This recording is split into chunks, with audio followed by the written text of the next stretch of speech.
The Hills Have Eyes, 1977. The movie opens up in the middle of nowhere, and we see this old cowboy knocking him back. Ruby shows up with another trade because her and her inbred family are starving like Marvin. We're hungry. No one comes through back there anymore. I'm sorry, Ruby. I know you're starving, but I got nothing else to trade. But Ruby wants out of her crazy family. But cowboy guy here knows she wouldn't last a second in the real world. So that's it. You want to get out. Damn. You have to laugh in her face like that? All around me a familiar face. This is when our main characters, the family, shows up. Morning. Turns out they're on their way to LA, but not before a jump scare. Just a good old wholesome family trip. You know, what could possibly go wrong, right? Gas station in the middle of nowhere? Is it just me, or is this movie giving me total Texas Chainsaw Massacre vibes? Retired police officer Bob here mentions a shortcut, but this is a horror movie, so cowboy guy warns them to not take that damn road. Look, mister, don't take your family back in there. And also because this is a horror movie, you know, they take that motherfucking road. Again, what could possibly go wrong? You folks stay on the main road now, you hear? Stay on the main road. A ways down the road after getting jump scared by a bunch of jets, And we are not... this happens.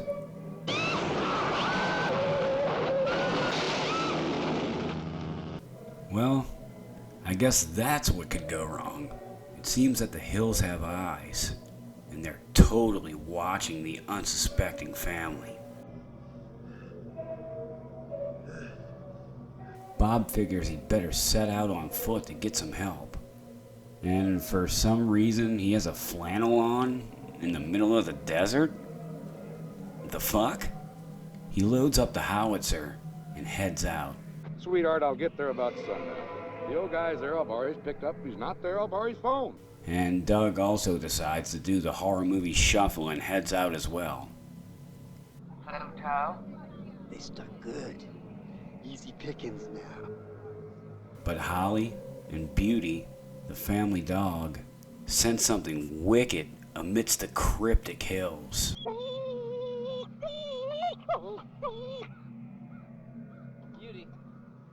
Beauty goes wandering off, also because this is a horror movie. So, you know Bobby has to go get his ass out there and find that fucking dog. Beauty! He gets to the top of the jagged hill, and he finds Beauty all right. He says fuck that and bolts ass down the hill. Shit. He could give Forrest Gump a run for his goddamn money.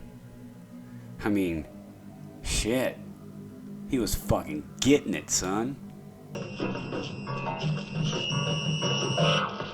Back at the trailer, Mama Bear is trying to get through to someone on the old CB radio. Can't seem to remember how this works.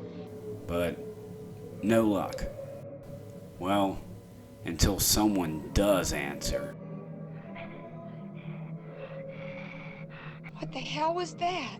It sounded like some sort of animal. Okay, what the fuck is about to happen here? Animals around here smart enough to run radios. We're up shit creek without a paddle. Holly's out walking the other dog, Beast, when, of course, he runs away as well. Beast, come back here! Then, it's time for a good old Bobby jump scare.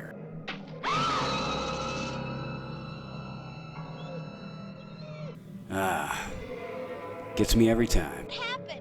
Bobby Sr. reaches the gas station, and he's just snooping around in a place that he definitely should not be, when he also gets jump scared.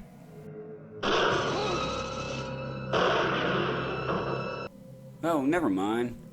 It's just old cowboy guy from earlier, and he's just, you know, hanging around. And now he figures he best come clean about some shit. It's something you should know about. Yep. Time for some good old exposition.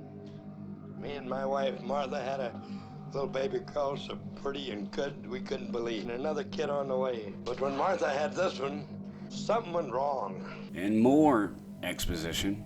He was so big, he came out sideways and almost tore poor Martha apart. He weighed 20 pounds and was hairy as a monkey. And even more exposition. 10 years old. He was big as I was. Accidents were happening all the time. Dogs falling in the well. Found chickens with their heads bit off. To catch you up to speed on these cannibal fucks. I was in town, and the whole damn house burned to the ground. The little baby girl was a cinder when I found her. I knew he'd done it. I hit him with a tire iron and I split his face wide open. Then out of nowhere, this happens.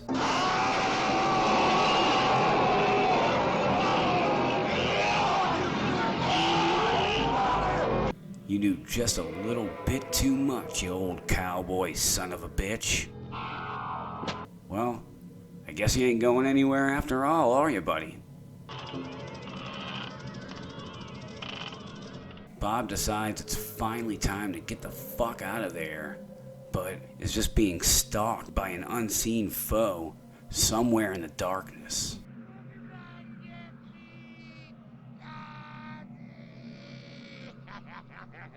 You son of a bitch. After having a bit of a heart attack, Papa Jupe shows up. Daddy Ogon. Pluto. Papa Jupe? Papa Jupe. Yeah, he's the leader of the inbred cannibal gang. We're about ready. Back at the trailer, Doug finally returns with some good news. Well, sorta. Did you find anything? Oh yeah, lots of stuff. There's I found a tower and a dump about 5 miles out of here. A dump, you say? Did you go any further? Did you find any people? Oh no, there's no people. And I couldn't go any further because the road just stops right there. Oh, and Bob? Yeah, he's a little busy being crucified right now. He's not gonna be able to come to the phone. Doug and the mom from E.T. are in the back of the car, about to get it on, when Pluto and Mars show up to crash the party. Do it.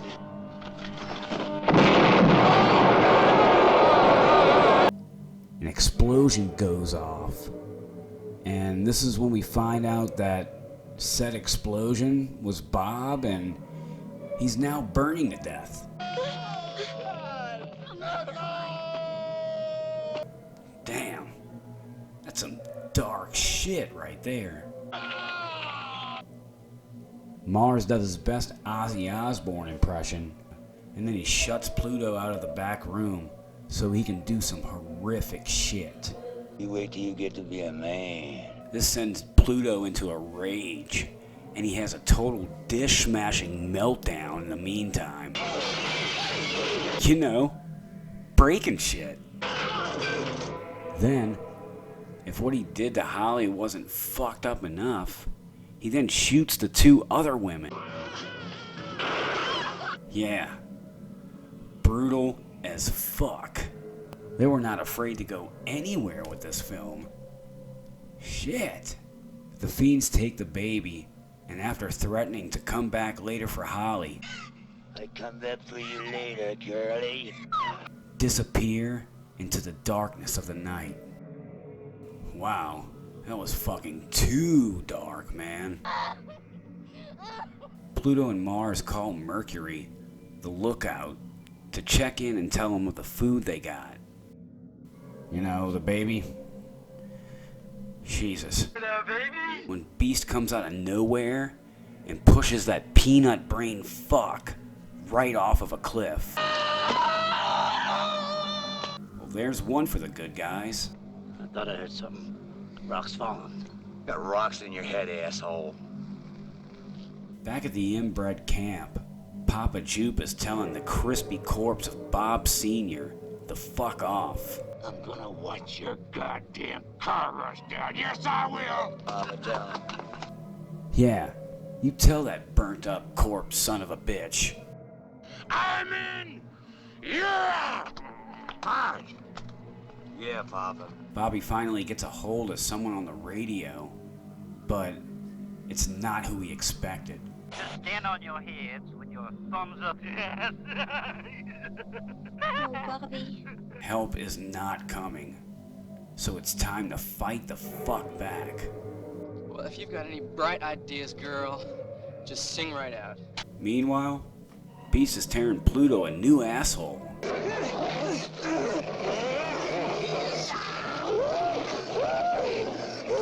After Jupiter orders that Mars kill the baby, Mars, you get him? Kill the baby!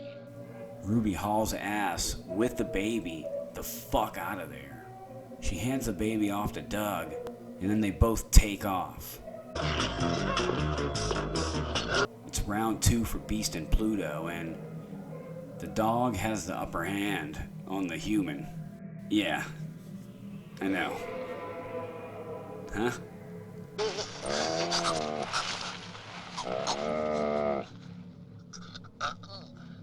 Back at the trailer, Holly rigged the camper to explode somehow, so, you know.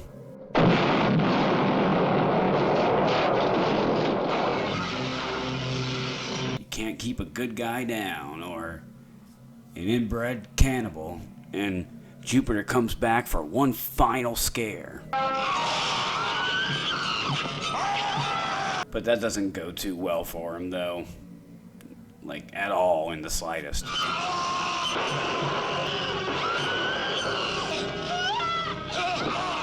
Damn.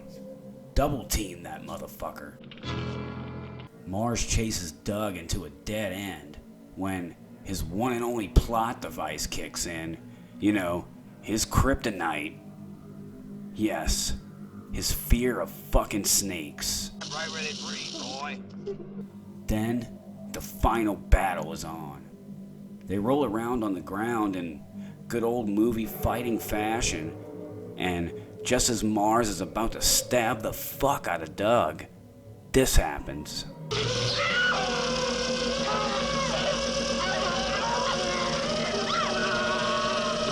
And after Doug proceeds to basically stab him to death in a blind rage,